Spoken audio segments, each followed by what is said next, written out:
Mungkin Angkatan Laut juga nanti dari segi aspek ekonominya, aspek pertahanan bisa didiskusikan. Jadi kita jangan hanya bicara tambah roket, tambah segala macam, tapi how do we make a deal on this issue, for instance. Itu saya kira juga hal yang penting bisa kita lakukan. Jadi saya senang sekali ketemu beliau dan saya lihat masih seger aja. Tadi baru saya bisikin, Bang hati-hati Bang, terlalu banyak yang melirik, saya bilang. Assalamualaikum warahmatullahi wabarakatuh. Yang saya hormati Laksamana Purnawirawan Profesor Dr. Marstio, para panelis, yang saya hormati senior saya, Profesor Jenderal Purnawirawan Hendro Priyono. Beliau ini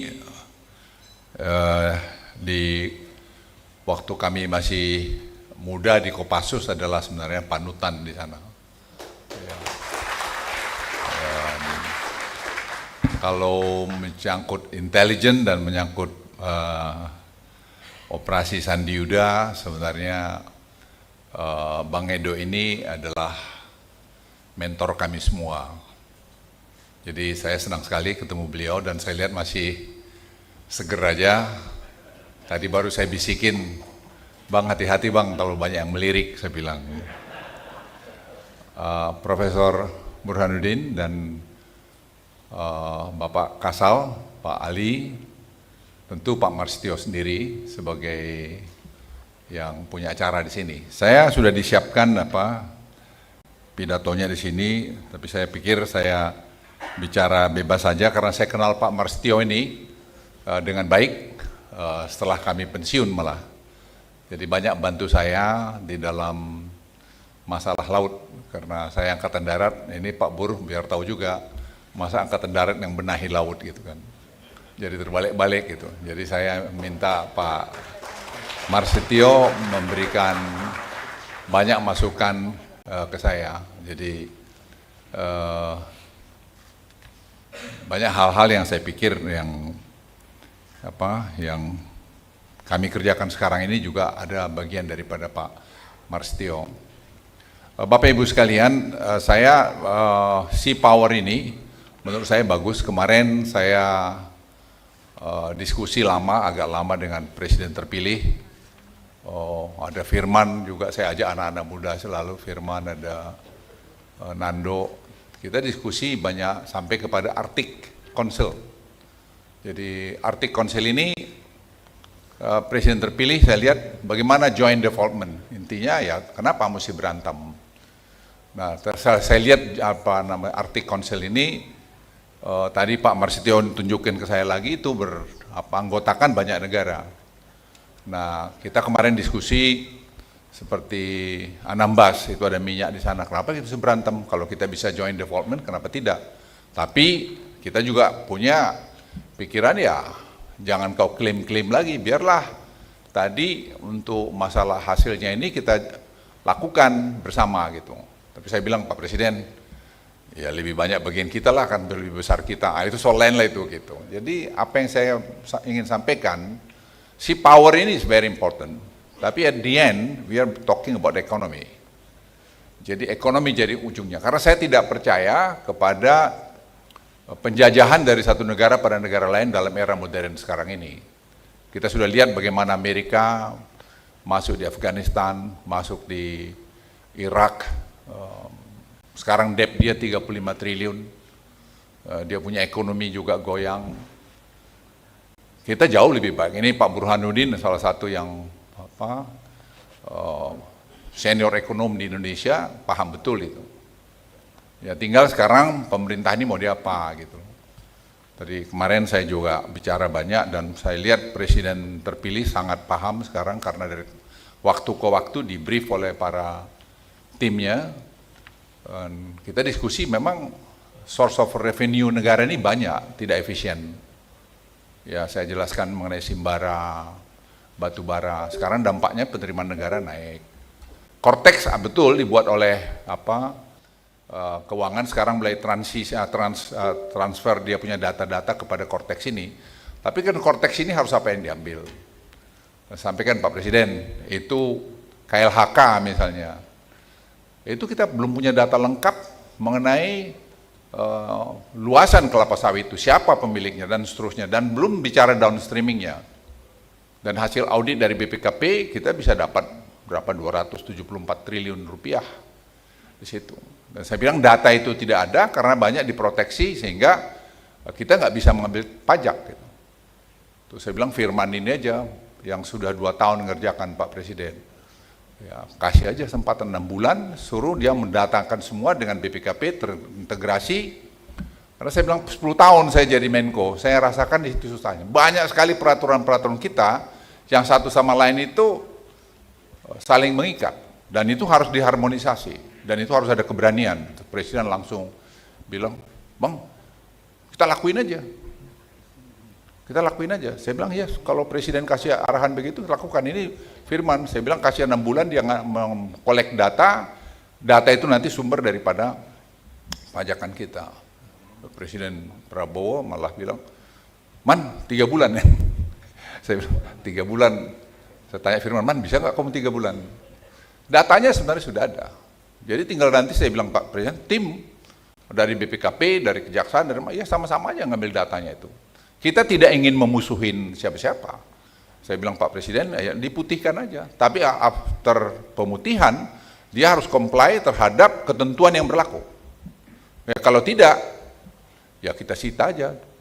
Saya bilang, Pak, dibiarkan jadi milik negara, ada 1,2 juta hektar lahan kelapa sawit itu yang tak jelas. Itu kalau dibayangkan, hitung Presiden tuh ngerti betul angka, dia bilang 5.000, dia bilang, "Bang, $5,000 hektar." Jadi kalau tadi dia punya berapa tadi, Man? Dia punya berapa? 25 billion. Only from the palm oil, we can collect, Bang, 25 billion US dollars. Simple, Pak Bro. Jadi nggak usah jauh-jauh. Itu fakta, 2 tahun kami sudah ngerjain itu. Dan saya bilang tinggal kita ambil data. Jadi bagaimana ya ganti orangnya, Pak? Cari orang yang hatinya baik, yang bisa ngerti angka dan tidak bisa disogok-sogok. Simple said. Jadi kita bikin tadi saat timah itu kita sudah bikin Simbara, sekarang dalam proses. Itu kemarin berapa triliun? 36 triliun Pak dari situ. Jadi selama ini sementara saya agak terlambat Simbarain, harusnya 6 bulan lalu. Tapi banyak sekali yang kita kerjain jadi belum jalan. Ya baru 2 bulan yang lalu kita mulai masuk Simbara. Kita masukkan Simbara nanti untuk batu bara, kita masukkan Simbara ini untuk tadi palm oil, kita masukkan untuk timah, kita masukkan tadi. Pak Presiden, saya bilang BPKP itu is a very powerful institution. That's your tools. You can audit by undang-undang apa saja. Dengan audit itu Pak Bur, nggak ada yang bisa lari. That's yang saya lakukan bertahun-tahun yaitu. Nggak ada yang bisa men-challenge saya karena basisnya data. Basisnya data, nggak bisa. Jadi sebenarnya negeri kita ini super kaya dan saya senang sekali Presiden terpilih sangat paham itu dan keinginannya untuk menyelesaikan itu dengan cepat. Saya hanya bilang Pak Presiden jangan terlalu cepat juga ini, kita tidak ingin ada ya kita bisa narik benang ini tanpa ya rusuh kiri kanan lah gitu. Tapi Bang sita aja. Saya bilang tenang Pak, kita bisa mainkan Pak. Ini suruh anak-anak muda ini yang ngerjain lah. Jadi yang ngerjain itu seperti si Firman, ada si Rahmat, Seto dan segala macam. Biar aja mereka kerja. They understand numbers. Dulu pejabat-pejabat di negara itu banyak tidak ngerti angka. Sekarang mereka sangat paham dengan angka. Dan itu yang membuat kita sebenarnya berunding dengan mana-mana saja. Itu juga bisa jalan. Misalnya kami berunding dengan Singapura mengenai ekspor listrik, green energy. Itu Rahmat menyelesaikan, kita langsung tanda tangan. Itu mereka bongkok-bongkok datang ke saya, dia bilang, Minister Luhut, your team is a world class team. Saya bilang yes, they have not only world class team, but they have also have a good heart. Nobody can bribe them. Jadi Bapak Ibu sekalian, saya lihat, saya punya harapan atau keyakinan pemerintah yang akan datang ini akan bisa take off dengan cepat. Karena quick win yang ada di depan beliau dan kemarin beliau kami kasih semua tertulis dan di diskusi yang briefnya Pak Prabowo bukan saya. Ini Firman, si Seto, si Nando bicara family office, family business, anak-anak muda yang brief. Terus beliau tanya saya, ini lah saya kerja semua selama ini Pak Presiden ya mereka ini. They understand numbers. Ya, they understand very much numbers. Jadi Bapak Ibu sekalian, sekali lagi saya merasa optimis, sangat optimis bahwa kita akan maju lebih cepat. Saya kan kepala staf presiden waktu zamannya Pak Jokowi tahun 2014. Kita tuh hampir 1,5 tahun shadow boxing. Kita nggak tahu mau mulai dari mana. Nggak ada handover sama sekali dari previous administration. Not at all, zero. Saya kepala staf presiden. Jadi saya bersaksi itu. Sekarang ini Pak Jokowi menimbang terimakan sesuatu yang menurut saya sangat baik, dan kemarin Pak Presiden terpilih memuji di rapat kabinet terakhir mengenai apa yang Pak Jokowi lakukan pada beliau. Jadi saya pikir budaya ini mesti kita terus bawa ke depan. Sehingga the next administration itu tidak mulai dari nol.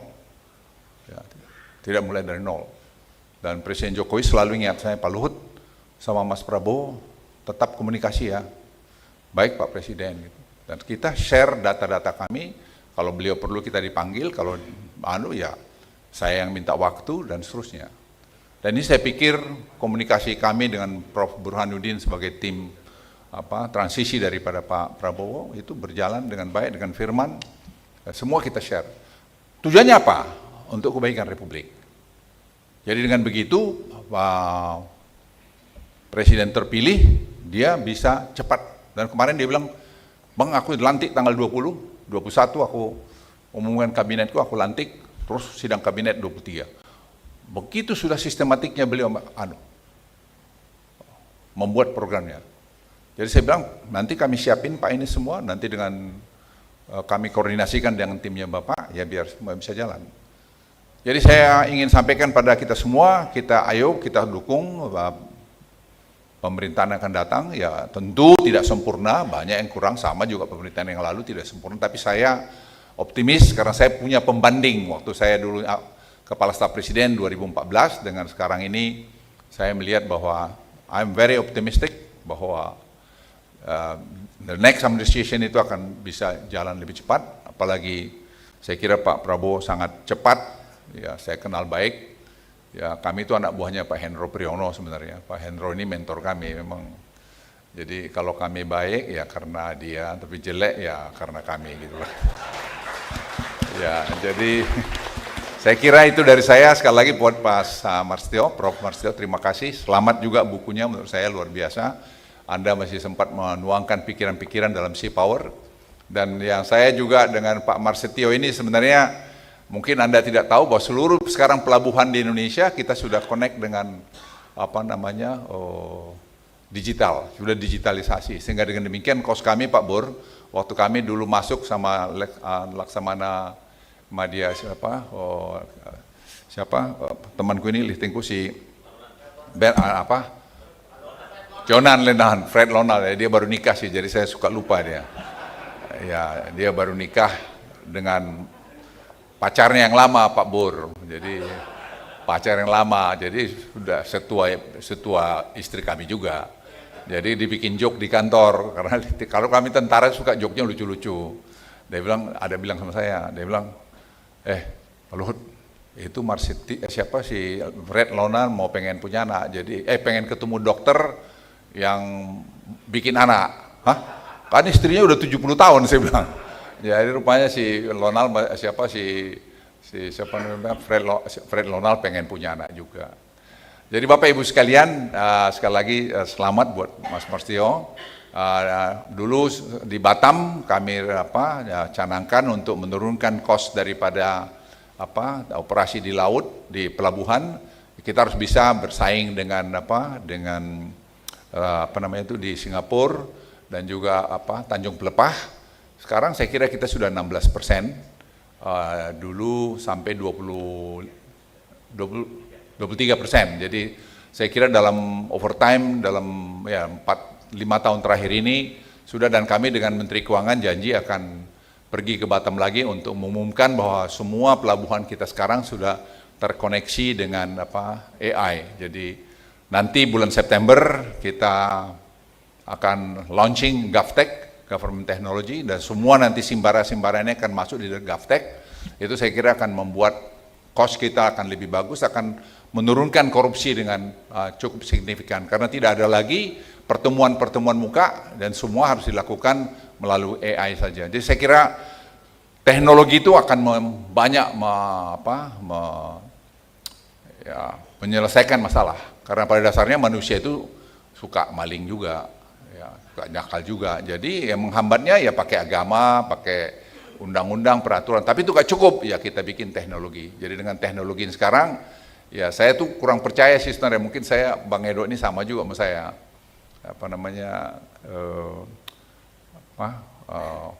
Tanda tangan komitmen ada istilah kita kalau tak melantik orang tanda tangan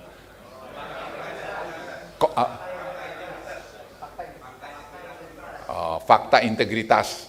Saya bilang semua teken-teken Pak Presiden saya bilang udah banyak sekali tapi maling juga.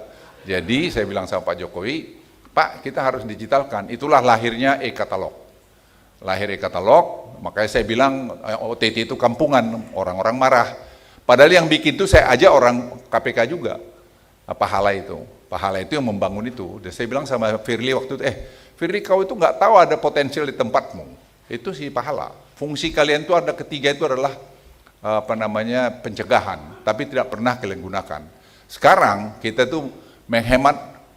Kalau saya bilang ratusan triliun, mungkin terlalu besar, tapi besar. Karena semua government procurement, 3.300 triliun, itu sekarang masuk melalui e-katalog. Dan e-katalog sekarang itu Odo mana sih Odo? Odo ada? Ini ada, berdiri kan? Odo ini yang mengerjakan itu. Jadi itu, dengan itu kita kerjakan, maka tidak ada pertemuan orang lagi. Semua pertemuan dengan mesin. Akibatnya tidak mungkin korupsi. Kenapa? Tidak mungkin dia sogok mesin. Tapi ini pun mesin sudah 6 versi sekarang dibuat, ya Dok ya. Sudah 6 versi kita buat karena dicoba juga diganggu dari luar. Jadi versi ke-6 ini kita sekarang membuat langsung nanti UMKM yang belanja melalui e-katalog, government procurement, itu langsung didak atau dibayar oleh Kementerian Keuangan. Kalau ini berjalan dengan baik, itu satu terobosan lagi, nanti Pak Bur itu tuh akan menghemat, saya nggak tahu berapa besar, tapi saya kira it's a lot ya, Dok ya.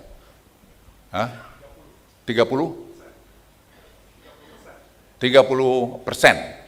Jadi Anda bisa bayangin kalau kita punya government procurement itu 3.300 triliun, 30% itu kita bisa hemat dan itu membangun industri-industri dalam negeri kita. Jadi Bapak Ibu sekalian, banyak orang tidak paham seperti ini. Dan Pak Prabowo saya lihat kemarin, Bang kita terus kembangin, terusin itu. Dan itu yang saya senang sekali karena beliau mau mendengar dan beliau cepat melihat bahwa itu peluang untuk membawa Indonesia lebih bagus. Sekali lagi selamat pada Mas Tio dengan si Power ini, bukunya menurut saya sangat efektif dan sangat bagus buat kita semua. Tadi saya laud, tadi kita bicara soal Arctic Council, tadi kemarin juga dengan Pak Presiden terpilih, kita juga bicara mengenai kerjasama South China Sea. Kenapa tidak joint development? Kenapa mesti berantem? Ternyata di Arktik, saya baru tadi diingatkan oleh Marskal Laksamana Marsetio mengenai Arktik, itu ada 8 negara yang menjadi anggotanya. Ya kita juga bisa buat. Kenapa tidak bisa ini Pak South China Sea ada South China Sea Council, bisa Cina, bisa Jepang, bisa mana saja masuk ke sana.